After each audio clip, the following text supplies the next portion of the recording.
ക്രിസ്തുവിൻ്റെ സമാധാനം നിങ്ങളോടുകൂടി ഉണ്ടായിരിക്കട്ടെ. വചനകിരണത്തിലേക്ക് ഏവർക്കും സ്വാഗതം. നമ്മുടെ ജീവിതത്തിലെ ഏറ്റവും നിർണായകമായ ഒരു ഘട്ടത്തിൽ നാം ഏറ്റവും കൂടുതൽ സ്നേഹിക്കുകയും ആശ്രയിക്കുകയും ചെയ്യുന്നവരിൽ നിന്ന് കടുത്ത അവഗണന നേരിടേണ്ടി വന്നാലോ? ഒരുപക്ഷെ ഒരു മനുഷ്യന് അനുഭവിക്കുവാൻ കഴിയുന്ന ഏറ്റവും കഠിനമായ മാനസിക വേദനകളിലൊന്ന് ഇതായിരിക്കാം. സ്നേഹവും പ്രോത്സാഹനവും ലഭിക്കുമെന്ന് ഉറച്ചു വിശ്വസിക്കുന്ന ഇടങ്ങളിൽ നിന്ന് തിരസ്കാരം നേരിടുമ്പോൾ തളർന്നു പോകാത്തവരായി ആരുമുണ്ടാകില്ല.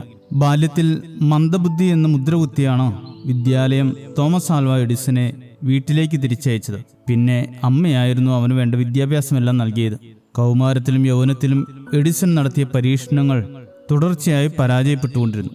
ആ സമയത്ത് അദ്ദേഹത്തിനൊരു പ്രോത്സാഹന വാക്ക് നൽകാനോ വേണ്ട ഉപദേശങ്ങൾ നൽകാനോ സുഹൃത്തുക്കളോ നാട്ടുകാരോ ആരും തയ്യാറായില്ല.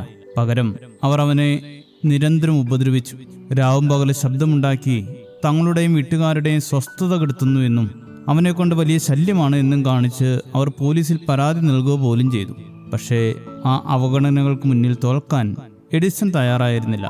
കാലം കാത്തുവെച്ച ഒരു നാൾ അദ്ദേഹത്തിന്റെ പരീക്ഷണങ്ങൾ വിജയം കണ്ടു. ഇന്ന് നാം ഓരോ തവണയും ഇരുട്ടിൽ പ്രകാശത്തിന്റെ ബൾബുകൾ തെളിയിക്കുമ്പോൾ ആ മുഖമൊന്നോർക്കുന്നത് നല്ലതാണ്. കാരണം ഉറ്റവരുടെ അവഗണനയ്ക്ക് മുന്നിൽ പതറാതെ നിന്നതിൻ്റെ ഉജ്ജ്വലമായ പ്രതിഫലനമാണ് നാം ഇന്ന് ഉപയോഗിക്കുന്ന ഓരോ ബൾബും. ഉറ്റവരിൽ നിന്നും ബന്ധുക്കളിൽ നിന്നും നേരിടേണ്ടി വരുന്ന അവഗണനയാണ് നമ്മെ ഏറ്റവും ആഴത്തിൽ മുറിവേൽപ്പിക്കുന്നത് എന്ന സത്യം നിഷേധിക്കാനാവില്ല. ഈ വേദനയുടെ ആഴം മനസ്സിലാക്കാൻ ക്രിസ്തുവിന്റെ ജീവിത അനുഭവം തന്നെ ഏറ്റവും വലിയ ഉദാഹരണമാണ്. തന്റെ പരസ്യശുശ്രൂഷ കാലത്ത് അത്ഭുതങ്ങൾ പ്രവർത്തിക്കാൻ കഴിയാതെ ക്രിസ്തു വേദനയോടെ പിന്മാറി എന്ന് പറയപ്പെടുന്ന ഒരേ ഒരു സന്ദർഭം അത് സ്വന്തം നാട്ടുകാരും ബന്ധുക്കളും അവനെ തള്ളിപ്പറഞ്ഞപ്പോഴായിരുന്നു. ക്രിസ്തുവിന് പോലും ആ അവഗണനയിൽ മനസ്സ് തളർന്നു പോയെങ്കിൽ സാധാരണ മനുഷ്യരുടെ കാര്യം പറയേണ്ടതില്ലല്ലോ. ജീവിതത്തിൽ പരിഗണന ആവശ്യമായ ചില സന്ദർഭങ്ങളുണ്ട്. രോഗാവസ്ഥയിലൂടെയോ കടുത്ത ഒറ്റപ്പെടലിലൂടെയോ നിരാശയിലൂടെയോ കടന്നു പോകുമ്പോൾ മറ്റുള്ളവരുടെ പരിഗണന നമുക്ക് അത്യാവശ്യമായി വരും. ആ പരിഗണന ലഭിച്ചില്ലെങ്കിൽ പലരും ജീവിതത്തിൽ തളർന്നു പോയേക്കാം. അതിനാൽ മറ്റുള്ളവരെ പരിഗണിക്കുക എന്നത് നമ്മുടെയെല്ലാം ജീവിതത്തിലെ ഒരു വലിയ ഉത്തരവാദിത്തമാണ്. നമുക്ക് ചുറ്റുമുള്ള ഒറ്റപ്പെട്ടവരെയും തളർന്നവരെയും ചേർത്ത് പിടിച്ച് നമുക്ക് മുന്നോട്ട് പോകാം. കാരണം അവഗണനയുടെ ഇരുട്ട് വീഴ്ത്താൻ ശ്രമിക്കുന്നിടത്ത് ഒരു സ്നേഹവാക്കിൻ്റെ വെളിച്ചം പകരാൻ നമ്മുടെ പരിഗണനകൾക്ക് സാധിക്കും. ശുഭദിനം നേരുന്നു.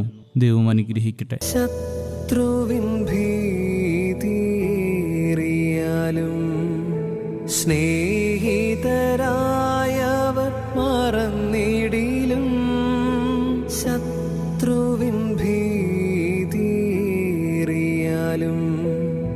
സ്നേഹിതരായവർ മറന്നിടിലും ബലവാനായവനെൻ ദൈവം തുണയായൻ സവിധേ ബലവാനായവനെൻ ദൈവം തുണയായൻ സവിധേ കരുതിടും തൻ കരത്താൽ എനിക്കായി കരുതും എന്നെ വഴി നടത്തും എന്നെ മുറ്റുമറിയുന്നവൻ എനിക്കായി കരുതും എന്നെ വഴി നടത്തും എന്നെ മുറ്റുമറിയുന്നവൻ